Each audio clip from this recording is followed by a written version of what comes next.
Have you ever thought about taking an active voice in shaping your community? Well, I have. As a matter of fact, about 3 years ago, I decided to become a CASA volunteer for children who have been neglected and abused. For your information, CASA, spelled capital C, capital A, capital S, capital A, stands for Court Appointed Special Advocate. I stress that because in my heart, I truly believe that this organization is a monumental brand, if you will. But factually, CASA is a nonprofit organization that works with state and local officials for the benefit of an abused or neglected child. And they also help the children be placed in permanent and safe homes. Within my speech, I want to talk a little bit about the basic responsibilities of a CASA volunteer and the personal benefits that I enjoy while being a part of this organization. First, I want to begin with the responsibilities of a volunteer. A CASA volunteer is a trained community volunteer appointed by a family court judge to speak for the best interest of an abused and neglected child. Volunteers are required to attend and complete extensive training. They must also have a sense of commitment to the children, and they must also have the ability to learn the proper knowledge and skills to carry out all the responsibilities of them.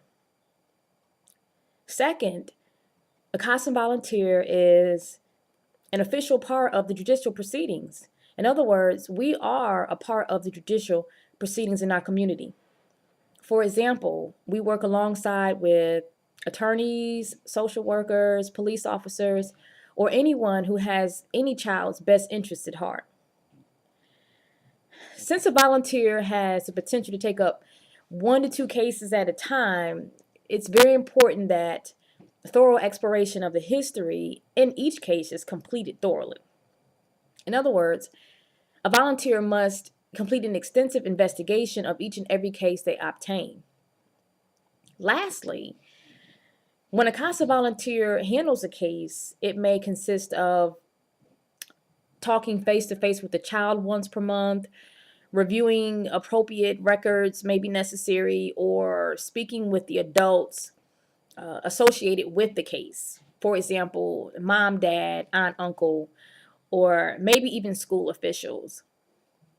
Personally, I find great enjoyment in my responsibilities as a volunteer because I get to meet new people, specifically people from all walks of life.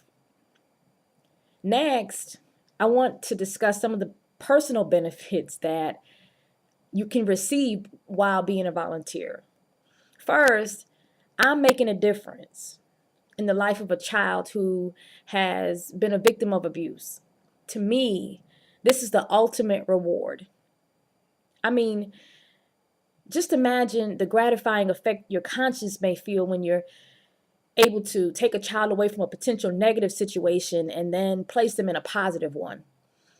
Oh man, that's amazing. Another benefit I reap is being able to assist the judges in obtaining a clear picture of the child's life and their needs by becoming an integral part of decision making in the courts. Finally, I get to gain an understanding of district family courts, legal proceedings, and social services agencies in my community.